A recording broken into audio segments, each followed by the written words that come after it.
Halo teman-teman semua, kembali lagi bersama saya Andi dalam podcast Global Indo News.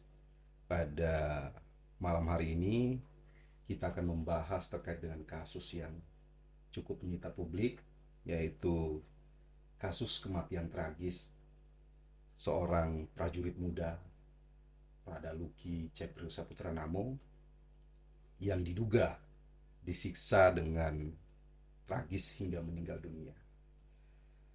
Bersama saya telah hadir seorang kuasa hukum dari keluarga korban Pradaluki Cepril Saputra Namo, Bang Ahmad Bumi, yang mana dipercayakan oleh keluarga sebagai kuasa hukum dari keluarga Cepril Luki Cepril Saputra Namo. Kuasa hukum Pak Ahmad Bumi, terima kasih malam ini telah hadir menyempatkan diri bersama kami dalam podcast, terutama membahas terkait dengan kematian tragis yang dialami oleh seorang prajurit muda Pradaluki Cepril Saputra Namo. Pak Ahmad Bumi, gimana kabarnya? Baik, Pak Andi. Kabar saya baik. Terus kabarnya orang tuanya almarhum Pak Kris dan Maepi juga kabar selalu baik. Dan kami baru berpisah kemarin. Mereka dalam keadaan sehat walafiat dan harapan mereka satu. Mereka hanya butuh keadilan karena anak kesayangan mereka almarhum Luki telah berangkat dan tidak kembali lagi. Nyawanya telah pergi, tidak kembali lagi, olehnya mereka harapkan proses hukum ini seadil-adilnya.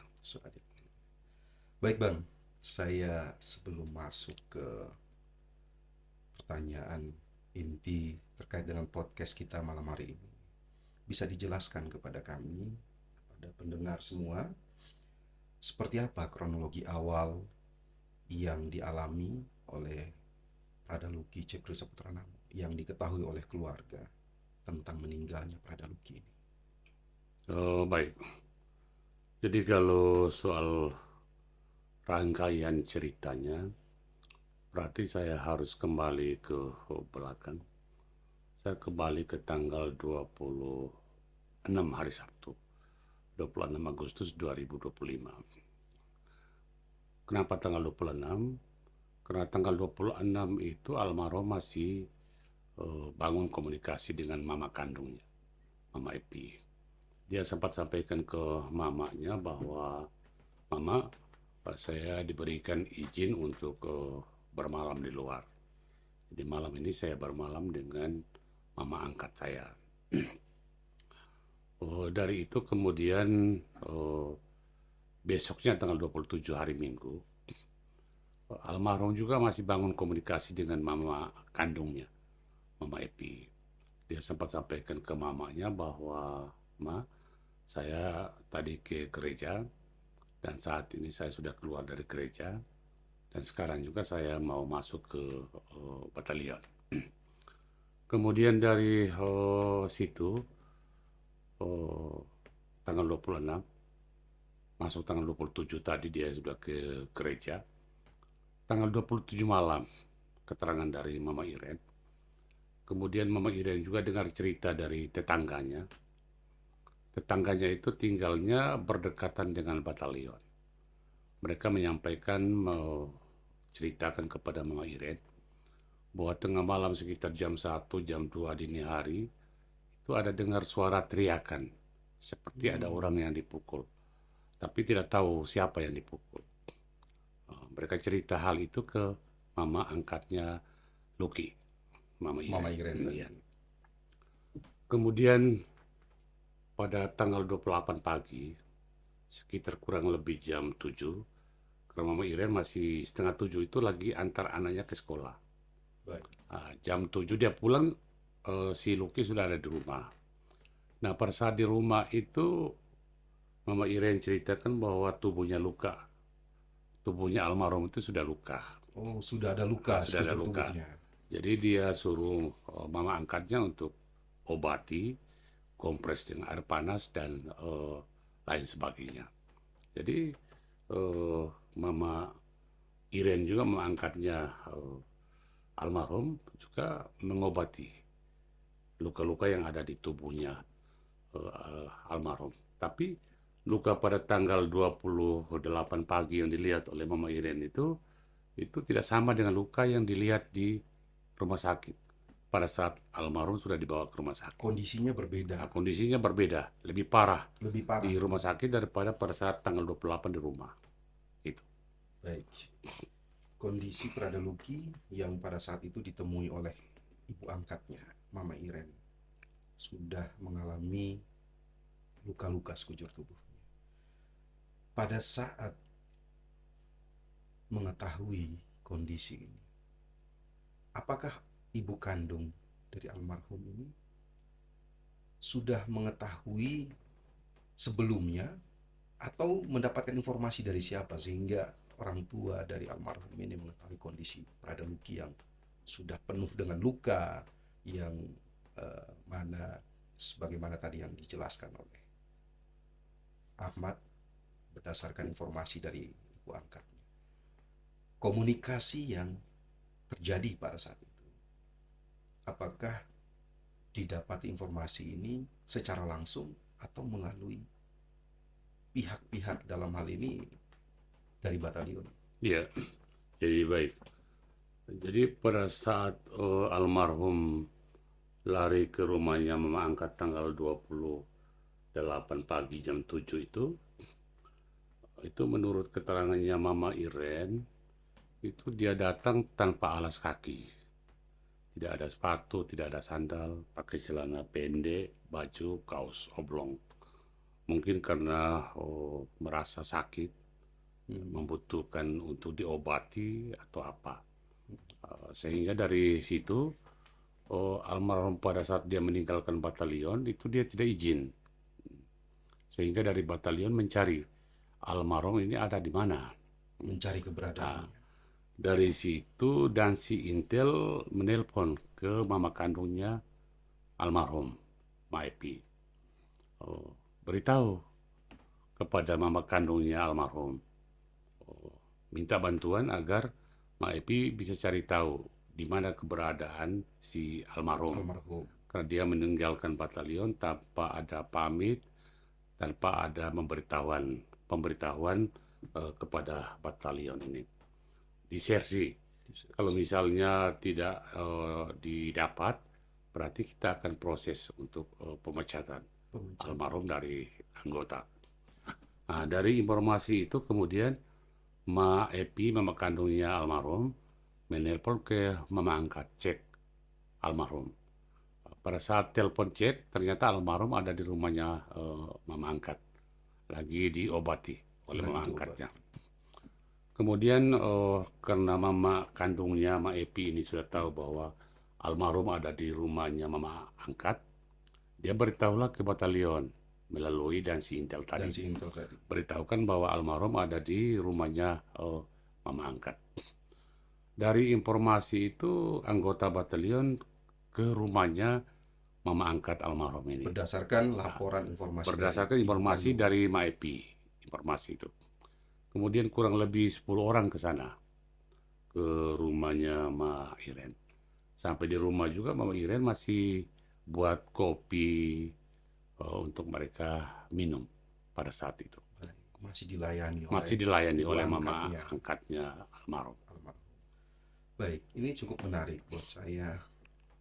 Tadi Pak Ahmad sempat menjelaskan komunikasi dari Dansi Intel kepada ibu kandung Pradaluki untuk menanyakan keberadaan, yang mana harusnya dari pihak satuannya yang lebih memahami dan mengetahui keberadaan Pradaluki. Apa yang membuat sehingga keberadaan Pradaluki pada saat itu dari satuannya tidak mengetahui dan harus menanyakan pada ibu korban, dalam hal ini ibu kandung dari Pradaluki.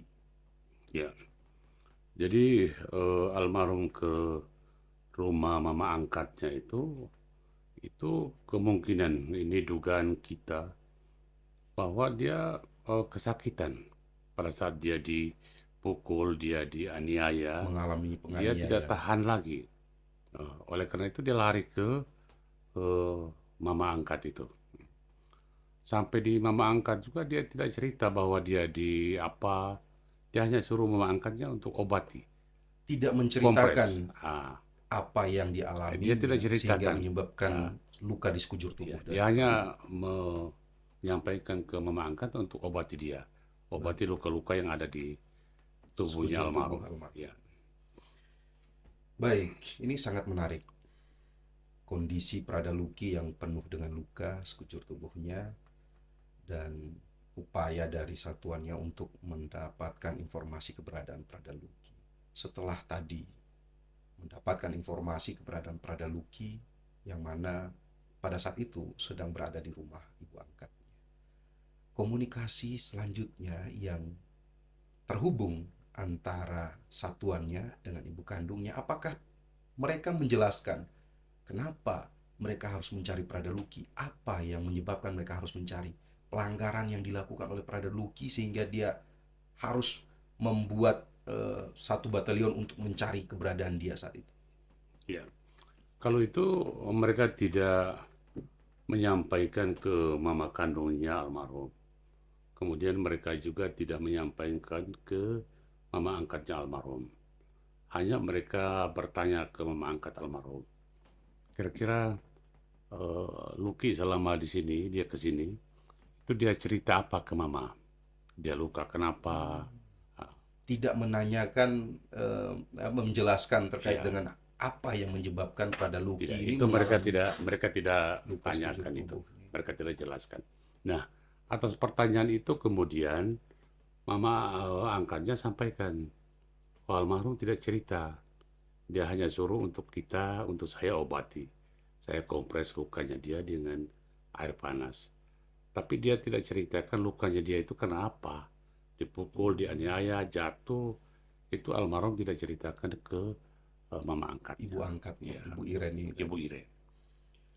Dengan adanya kedatangan dari satuannya untuk menjemput Prada Luki, pada saat itu orang tuanya sempat menanyakan atau mempertanyakan, anak saya kenapa bisa lari? Kok bisa dia lari dari satuannya? Dengan tadi yang Pak Ahmad sampaikan, mereka tidak menjelaskan terkait dengan apa alasannya tersebut. Apakah dari pihak orang tua merasa curiga tidak? Apa yang menyebabkan sampai Prada Luki ini dicari-cari oleh satuannya ini? Ya, Melakukan pelanggaran kah atau seperti apa? jadi itu belum diketahui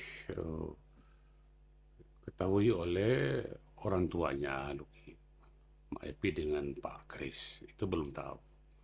Setelah kurang lebih 10 orang dari batalion datang ke rumah mama angkat, kemudian bawa kembali Loki ke batalion, dari situ sudah putus informasi.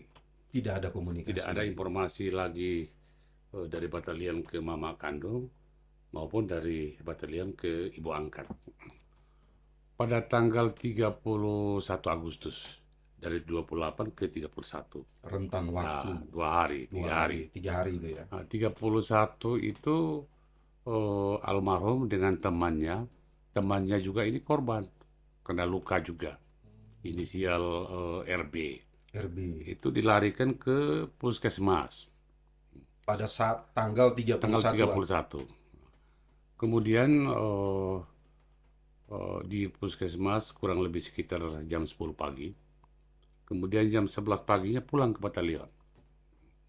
Nah, pada saat pulang ke batalion itu eh, temannya almarhum RB tadi RB itu dikasih turun ke batalion, sementara si almarhum tetap di dalam mobil ambulans, tidak dikasih turun, tapi dirujuk ke rumah sakit, rumah sakit Airamo, Airamo. Nerekio, dari situ. Baik. Tadi Pak Ahmad sempat menjelaskan terkait dengan kondisi korban ini, ternyata ada satu lagi, inisial RB tadi. Kondisi korban yang kedua dengan almarhum Prada Luki, apakah kondisinya ini sama seperti yang dialami oleh Prada Luki atau kondisi fisik kekerasan yang dialami oleh korban kedua ini lebih ringan atau masih normal atau seperti apa? Kondisi temannya almarhum itu kurang lebih sama, Kurang lebih sama. tapi lebih parah adalah almarhum sampai dengan dia meninggal dunia itu. Kita lihat dari luka-luka, terus keterangan dari temannya si almarhum ini juga ada dalam rekaman ada di kita, dan kita sudah dengar itu. Olehnya bagi kita bahwa temannya almarhum RB ini adalah saksi kunci. Saksi kunci. Karena dia mengetahui keadaan yang sebenarnya. Dia tahu, dia dengar, dia lihat dengan matanya sendiri. Karena Seperti apa? mengalami kekerasan secara Mengalami bersamaan kekerasan. dengan almarhum. Termasuk tanggal 31 itu juga keterangan kita peroleh dari RB. Baik. Yang menyampaikan keterangan itu, dan keterangan itu ada dalam rekaman. Dan rekaman itu kita simpan. Termasuk ceritakan dipukul dengan apa, pakai apa, termasuk cabai yang Sempat juga disiksa. disiksa. Bukan hanya kekerasan fisik yang dialami, tapi disiksa dengan Ya, menggunakan cabai. ya cabai, menggunakan cabai itu, kemudian menggunakan air jeruk dan garam. Saya agak sedikit menarik nih, Pak Ahmad. Ini korelasinya antara kekerasan fisik dengan cabai, air jeruk dengan garam. Ini seperti apa yang keadaan yang sebenarnya? Ya, itu yang kita pertanyakan.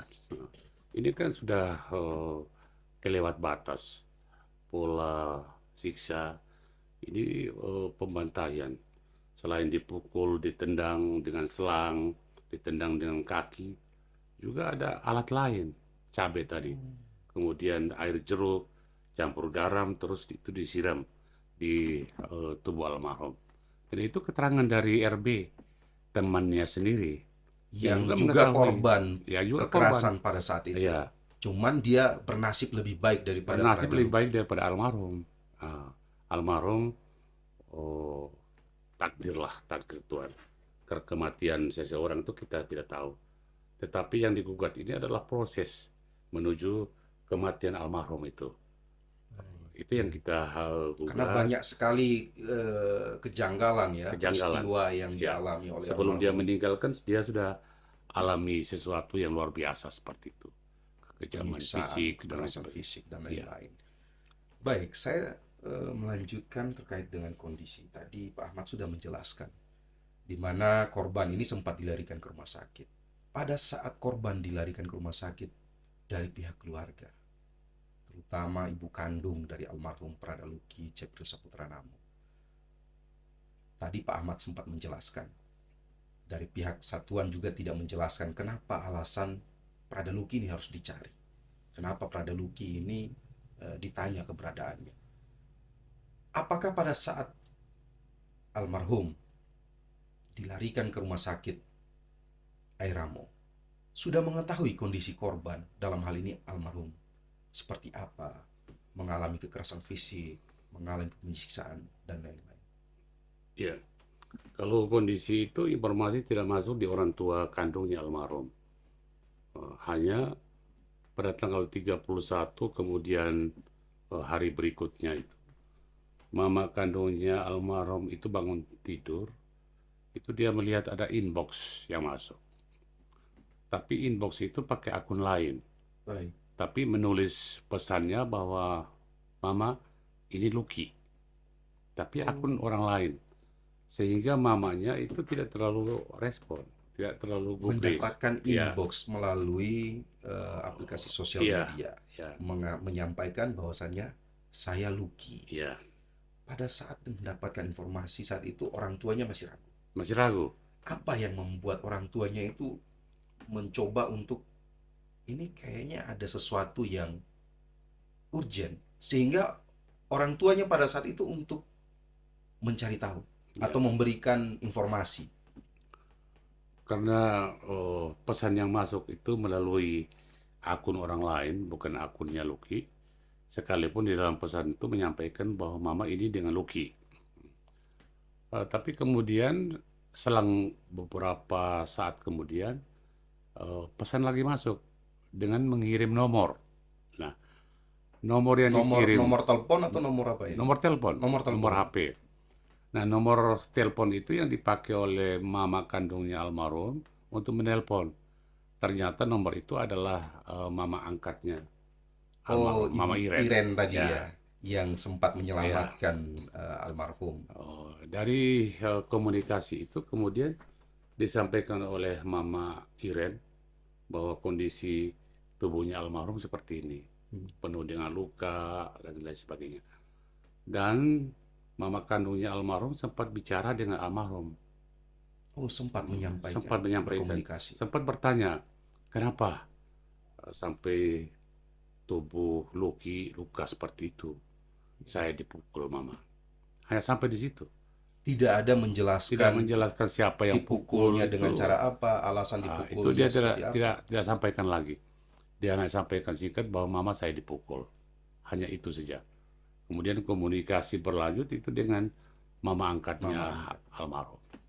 Baik, setelah terhubung dengan mama angkatnya almarhum dan mengetahui setidaknya ada sedikit informasi yang disampaikan oleh almarhum langsung kepada ibunya, bahwasanya telah mengalami kekerasan ya, dengan menyampaikan dipukul tadi.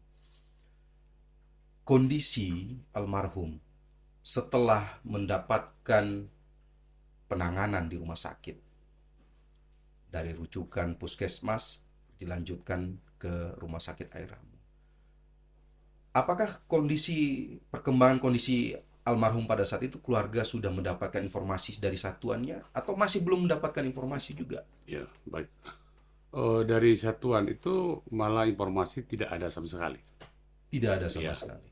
tapi informasi bahwa si korban ada di rumah sakit lukanya seperti ini malah datang dari mama angkatnya almarhum yang Ibu Iren. menyampaikan Ibu Iren yang menyampaikan informasi soal almarhum di rumah sakit, sakitnya seperti ini, tubuhnya seperti ini, itu datang dari ibu angkatnya. Ibu.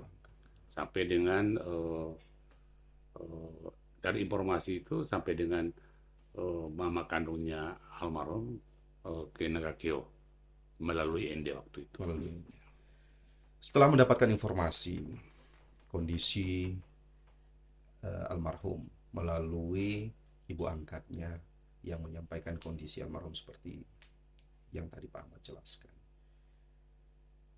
Rentan waktu orang tuanya almarhum ini sampai benar-benar mengetahui kondisi yang sebenarnya. Almarhum mendapatkan luka sekujur tubuh dari tanggal 31 yang disampaikan. Itu rentan waktu sampai dengan orang tua dari almarhum ini langsung terbang menuju ke Ende itu berapa lama?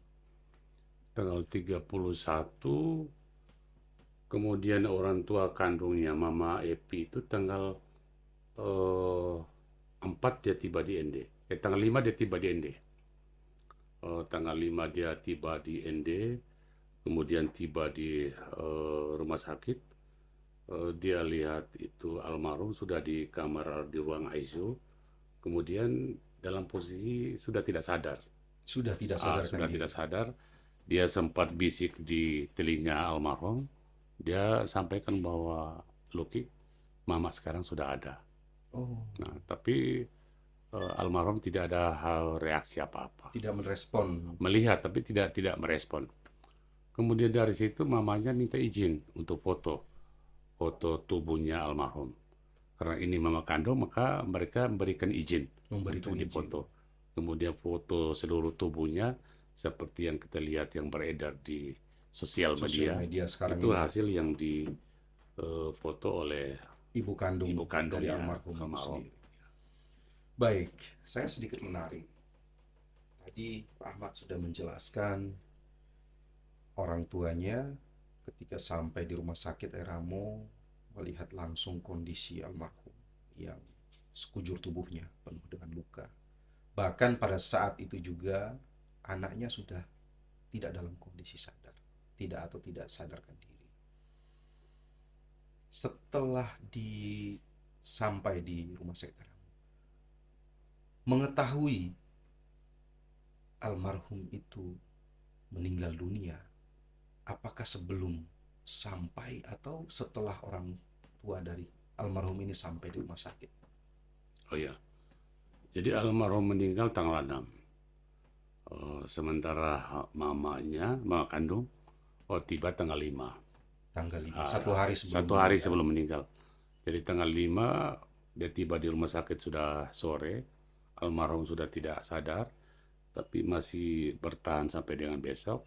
Almarhum dibantu dengan oksigen, dengan peralatan medis. Tanggal 6 sekitar kurang lebih pukul 11 pagi.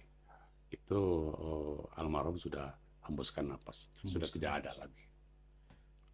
Dan itu Wah, almarhum, mamanya almarhum sempat pingsan waktu itu. sempat pingsan ya. Sempat pingsan.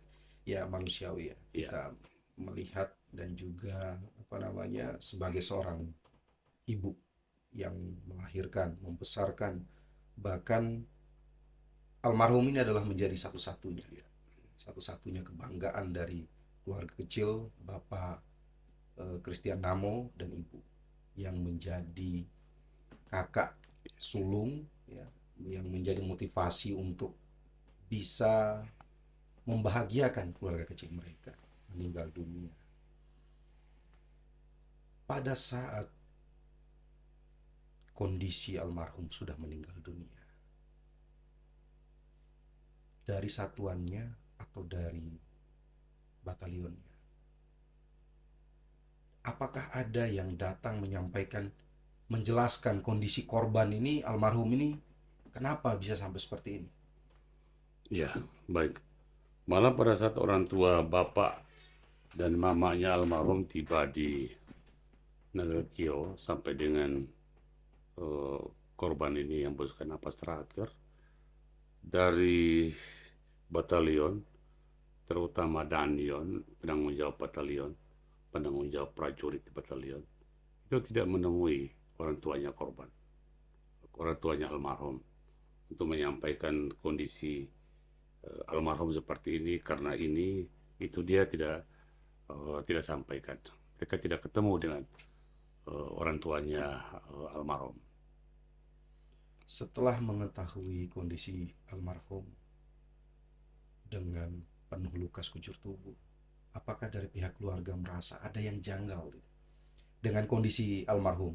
Penuh luka, informasi terkait dengan kondisinya ini tidak diinformasikan kepada pihak keluarga, bahkan orang tua kandung itu tidak mendapatkan updatean informasi dari satuannya apa yang dialami oleh almarhum. Ya. Dari informasi yang sama sekali eh, tidak masuk di orang tuanya almarhum itu, yang sebagian orang menilai bahwa itu janggal. Seharusnya sebagai orang tua kandung disampaikan, oh Luki karena terjadi pembinaan, dia jatuh dari bukit, dia jatuh karena ini karena itu tidak Tidak disampaikan, ya. disampaikan. Dan itu dinilai bahwa sesuatu yang sangat janggal. Kemudian kejanggalan yang lain, sampai dengan hari ini kita dengar 22 orang, tapi 22 orang itu siapa, jabatannya apa, apakah prajurit, ataukah komandan regu, komandan kompi, itu sama sekali kita tidak tahu. Tidak mendapatkan Tidak informasi. tidak ada informasi soal itu. Sampai dengan detik ini Sampai dengan pihak detik ini. keluarga dan juga kuasa hukum belum Iya, mengetahui tidak siapa mengetahui. saja Siapa? tersangka Dari dari 22 orang 22 itu orang ini. siapa? Prajuritnya itu ada berapa? Kemudian perwiranya ada berapa? Itu sama sekali tidak ada Tidak ada informasi soal informasi. itu. Baik Pak Ahmad, tadi Pak Ahmad sudah cukup menjelaskan sangat detail tentang kondisi dan juga kronologis yang diketahui oleh keluarga dan juga kuasa hukum dari almarhum dan juga kuasa hukum keluarga almarhum terkait dengan kondisi yang dialami oleh almarhum sampai dengan almarhum meninggal dunia. Pada saat tadi Pak Ahmad sampaikan almarhum ini meninggal dunia tanpa ada informasi, apakah ada upaya dari pihak keluarga dengan adanya kejanggalan-kejanggalan itu melakukan upaya otopsi sehingga harus mengetahui apa penyebab kematian dari almarhum? Ya, jadi kalau soal otopsi itu, menurut informasi yang kita penasihat hukum dengar, itu sama sekali tidak dilakukan. Oh, malah mereka pada saat itu tiba di rumah sakit Wirasakti, itu malah dokternya tidak ada. Sehingga dari Wirasakti dibawa ke Bayangkara, juga disampaikan alasan bahwa dokter tidak ada. Sehingga tidak terjadi otopsi. Padahal otopsi itu penting untuk pembuktian dalam persidangan. Karena dari otopsi ini, luka-luka itu akan menceritakan, baik luka dalam maupun luka luar. Lebam, luka lecet, luka bakar, itu akan menceritakan secara saintifik, forensik. Tapi ini malah tidak Dilakukan. dilakukan.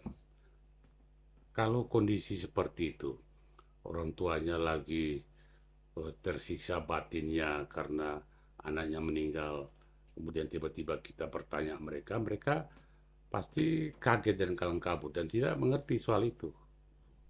Sehingga harusnya waktu itu mereka harus progresif, itu dari pihak batalion, dari pihak TNI, dari pihak militer, karena kematian almarhum itu kematian yang Tidak penuh dengan normal ya. kejanggalan, kematian tidak normal.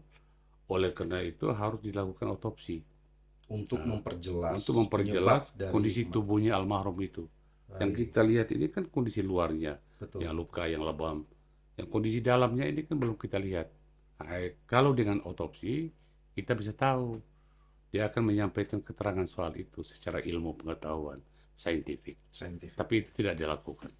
Baik, Pak Ahmad,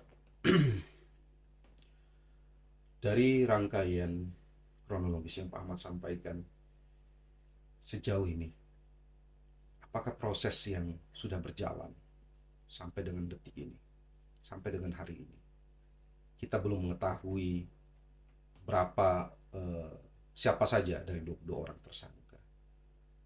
Apakah proses ini sudah menunjukkan proses yang dilakukan dengan transparan atau seperti apa? Ya. Kalau transparan itu amanat perintah dari Pangdam 9 Udayan. Pada saat dia tiba di Kupang, ke rumahnya mendiang Luki, kemudian di media dia sampaikan bahwa proses hukum terhadap almarhum ini akan dilakukan secara transparan.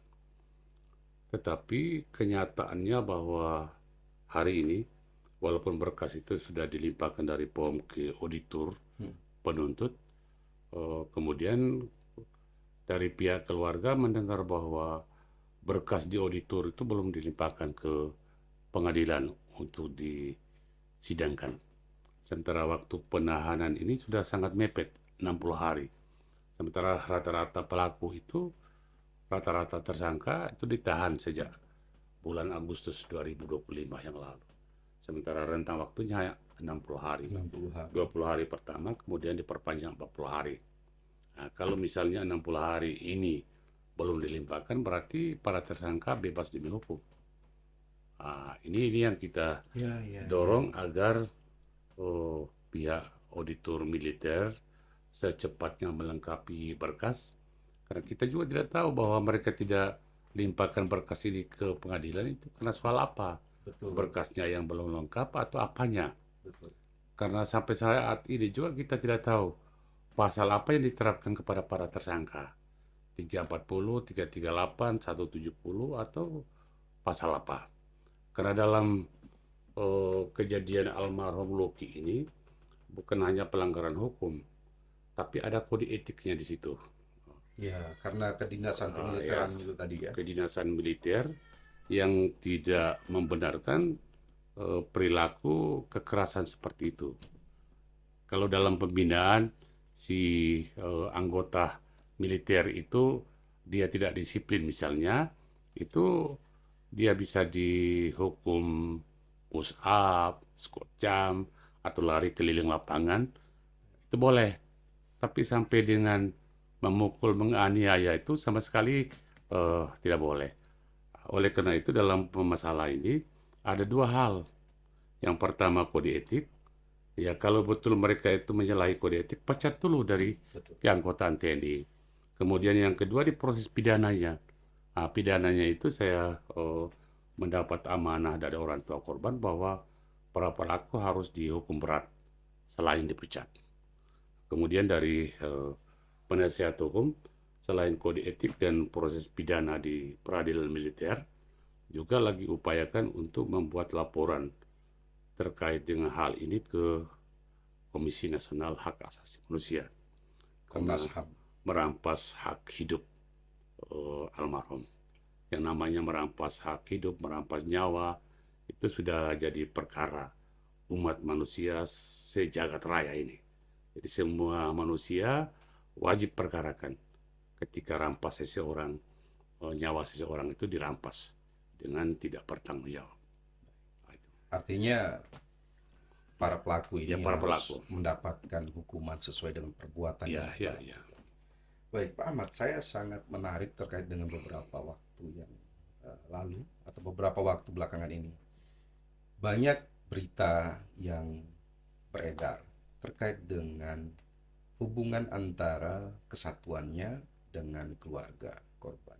Kita mendapatkan informasi bahwasannya ada upaya dari kesatuannya untuk berkomunikasi dengan pihak keluarga, yang mana mereka meminta untuk pihak keluarga memaafkan dan juga mengikhlaskan kematian Pradaluki Cekro Saputra Namo.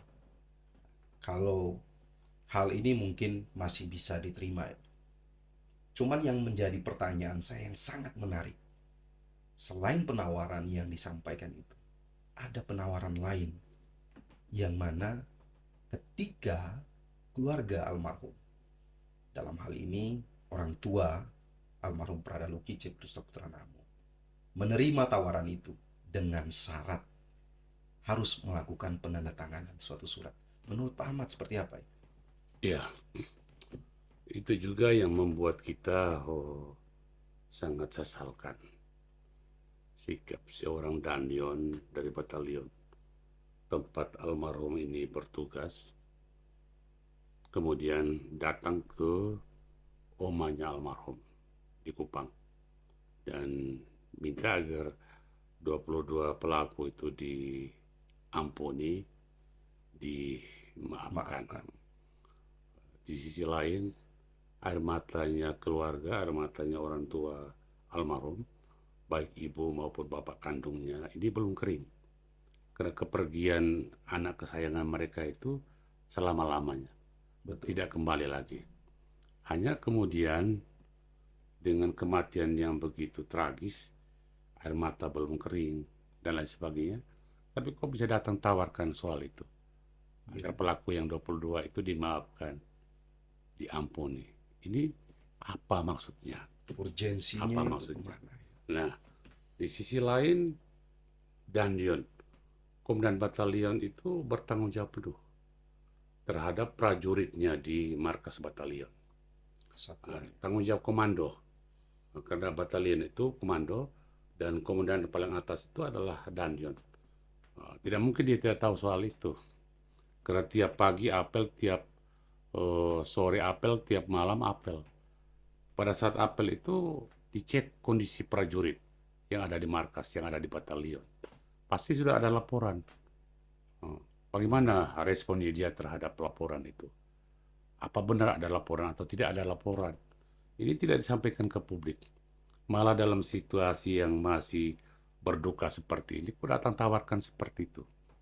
Dan kemudian orang tuanya almarhum, baik bapaknya maupun mamanya juga tidak setuju dengan itu. Menolak. Menolak. Mereka bilang sampai kapanpun, sampai di liang kubur pun, para pelaku yang membunuh anaknya mereka secara sadis, mereka tidak buka pintu, mereka tidak buka ruang untuk dimaafkan. Itu sikap tegas dari orang tuanya mereka, orang tua kandung almarhum. Baik dari ibu dan juga bapak. Baik dari ibu maupun dari bapak. Baik, Pak Ahmad. Memang ini isu yang sangat menarik. Saya juga sempat mendapatkan informasi bahwasanya kondisi dari ayah almarhum yang mana sekarang ini ya kita sudah eh, sering melihat ya di sosial media bahwasanya ada berita yang beredar, informasi yang beredar, upaya pembungkaman dilakukan oleh oknum terhadap orang tua Prada Luki. Menurut Pak Ahmad sebagai kuasa hukum dari keluarga almarhum, menilai ini seperti apa? Oh ya, jadi itu pun dari kita penasihat hukum mendapat laporan, mendapat pengaduan, mendapat cerita dari orang tua kandungnya almarhum, baik bapaknya Pak Kris maupun mamanya Mama Epi. Bahkan baru beberapa hari yang lalu mereka dari kantor sini mereka menyampaikan keluhan bahwa mereka diadu domba, mereka dihasut Diadu ya. domba. Jadi dihasutnya mereka itu di Pak Kris, bapak kandungnya almarhum, mereka menyampaikan bla bla bla bla. Maksudnya agar Pak Kris ini gimana caranya agar bisa melapor mama kandungnya almarhum itu di Resakpang. Oh, Nah, baik. kemudian di mamanya almarhum, Ma Epi, juga disampaikan hal yang sama. Bagaimana caranya agar Ma Epi ini menyampaikan laporan di POM, POM Saling Kopang. lapor gitu Saling ya. lapor. Nah, ini masalah apa? Konteksnya Ah, ini kan sebenarnya Konteksnya itu, case-nya ini kan berbeda berbeda, betul. dengan case kematian anak mereka ini. Betul. Jadi analisis kita sebagai kuasa hukum ini upaya untuk memperlemah proses hukum yang lagi mau masuk di ranah pengadilan Persidangan. untuk disidangkan ini, sehingga orang tuanya korban jangan berteriak-teriak lagi di sosial media. Pokoknya diamlah. Ya, Kalau ya, lu ya. tidak diam ya lu kita proses kan Betul, seperti itu. betul. Dan cilakanya adalah orang yang menyampaikan informasi baik ke ayah kandungnya Prada Luki maupun di ibu kandungnya Prada Luki itu adalah orang yang sama. Orang yang sama. Seorang perwira aku berpikir seperti itu. Oh, dari internal Ya juga. internal. Nah, ini yang kita kita sangat sesalkan. Tapi kemudian bapaknya almarhum dan mamanya almarhum sepakat bahwa mereka tolak adu domba itu, mereka fokus konsen pada proses hukum kepada pelaku yang membunuh anaknya mereka. Saya mengutip dari kekesalan orang tuanya Luki, baik depo bapak maupun mama, bahwa eh, kelakuan, sikap brutal, aniaya anaknya mereka itu persis kejadian PKI di tahun 65-66. Karena mereka tidak begitu terima dengan kondisi fisik anaknya mereka yang luka seperti itu. Kalau pembinaan Betul. militer ya tidak seperti itu. Ini Iya. kan aniaya. Apalagi seorang Pak Christian Namo ini juga Ya, kan TNI aktif TNI ya. aktif. Orang yang sebenarnya yang lebih berpengalaman dalam dunia pendidikan dan lain-lain. Iya, Karena iya. yang saya dapat informasi juga, beliau ini banyak sekali mendapatkan penghargaan-penghargaan Iya, iya. dari institusinya. Iya. Baik, baik. Dia pelatih juga, dia itu seorang penerjun. Penerjun. Iya. Baik. Pak Ahmad, saya sebelum kita closing di podcast kita malam hari ini, ada harapan dari keluarga yang ingin disampaikan terkait dengan proses baik sampai dari awal sampai dengan saat ini. Proses ini kan masih belum ada kejelasan ini kapan berkas dari auditor militer dilimpahkan kepada pengadilan militer untuk disidangkan. Apakah ada harapan dan juga hal yang ingin disampaikan mewakili keluarga almarhum Prada Luki? Oh ya, jadi yang paling penting dari kejadian almarhum ini, sebelumnya juga sudah ada kejadian yang serupa seperti yang dialami oleh almarhum, walaupun itu di tempat yang lain. Tapi dengan kejadian yang di luar nalar itu, hal pertama adalah institusi militer ini perlu melakukan evaluasi menyeluruh. Kenapa Baik. kok pembinaan berakhir dengan kematian? Kematian. Nah, ini satu tanda tanya besar. Betul. Dan ini kita ya jangan berpikir bahwa ini sesuatu hal yang biasa. Ini seperti impunitas, kekerasan yang sudah terjadi seperti itu, tapi tidak diproses hukum, dibiarkan. Dan itu menjadi budaya. Budaya. Kalau budaya kekerasan yang berujung maut begitu tidak dievaluasi, ya ke depannya lagi masih ada perada-perada luki yang lain. Nah, itu kita harapkan agar stop sudah di perada Tidak luki. terjadi terulang Oleh kembali karena ya. itu mereka harus lakukan Evaluasi evaluasi secara menyeluruh, kemudian ada regulasi yang membatasi kekerasan seperti itu. Kemudian yang kedua, ini kan soal penegasan komandan di militer pada lingkup terkecil. Yang pertama itu Danton, yang kedua Dangki, dan yang ketiga baru Danyon. Nah, kalau Danton, Dangki, Danyon, kalau mereka lihat seperti itu, mereka kan harus menegur. Kan mereka yang mengawasi prajurit nih. Betul. Nah, yang jadi masalah yang belum masuk di akal saya adalah kejadian Lucky ini malah mereka terlibat, Danton terlibat, segala macam. Dan si Intel terlibat, perwira-perwira semua. Yang harusnya Padahal menjadi mereka yang seharusnya mengawasi. betul. Kalau ada prajurit yang salah, ditegur, dibina, supaya tidak terjadi kekerasan seperti itu. Yang mengakibatkan Ya, meninggal dunia. apalagi ini kejadian TKP-nya adalah di batalion. Padahal sesungguhnya itu tidak boleh. Lingkungan yang harusnya sebenarnya aman ya, Ya, Pak ya. lingkungan yang seharusnya aman Betul. untuk para prajurit. Prajurit. Malah berakhir dengan tragis seperti itu.